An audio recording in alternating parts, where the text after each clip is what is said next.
Hey guys, what's up? It's me, Varden, or otherwise known as the Sarsgag. Well, nobody knows it, but yeah. So today I'm going to do a redo of my original Sony Vegas tutorial, and if you're coming from the giant annotation I put from the last video, you'd know that the audio quality is pretty terrible on the other videos, so I thought I'd just redo it. It's going to be the same video and everything, just remaking the audio. So back on topic, this is one of the only ways you can actually motion track in Sony Vegas, and I did make it up myself.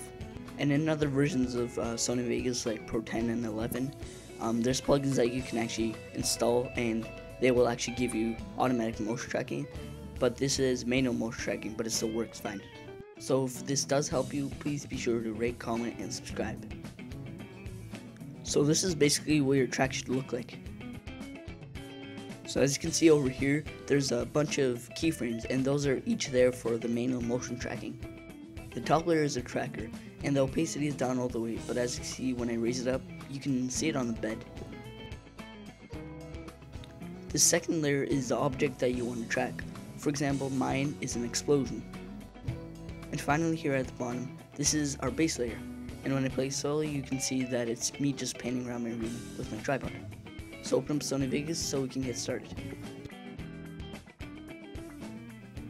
Now hit the import button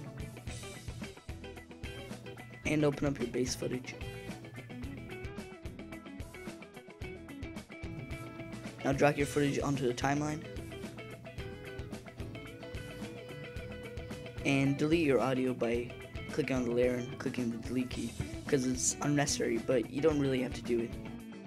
Now insert 3 tracks, 1 audio and 2 video. Now drag the audio track underneath everything, so if you want to put an explosion sound effect afterwards, you can do that. And then trim your base footage to your liking.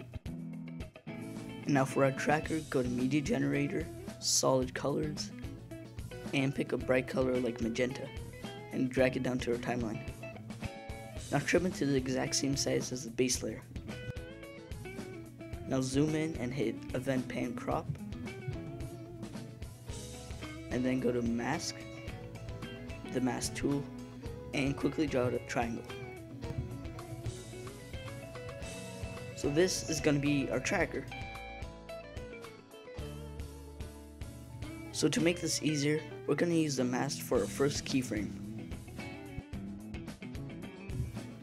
Now drag the points over to your tracking point. In my case, mine is a square on my bed.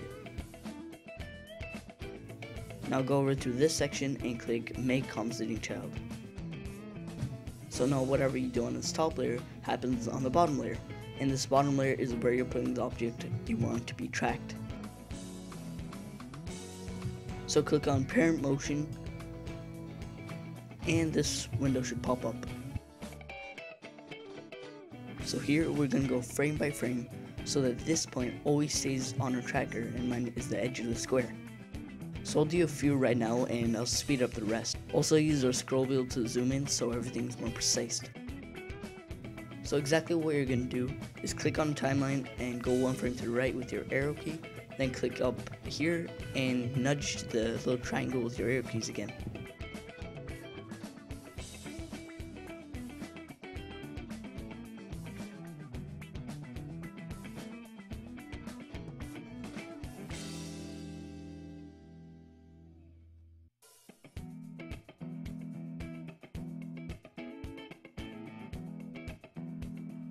So now I finished all the keyframes, and it appears as though the tracker is actually there.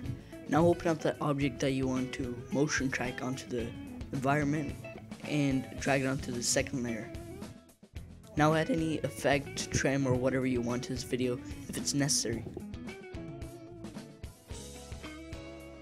Now that you're done editing that video, go over to the track motion of that layer.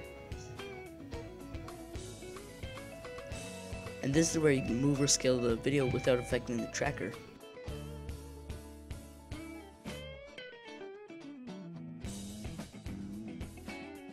Now if you look, it should say exactly where you're tracking, but you can also see the little tracker.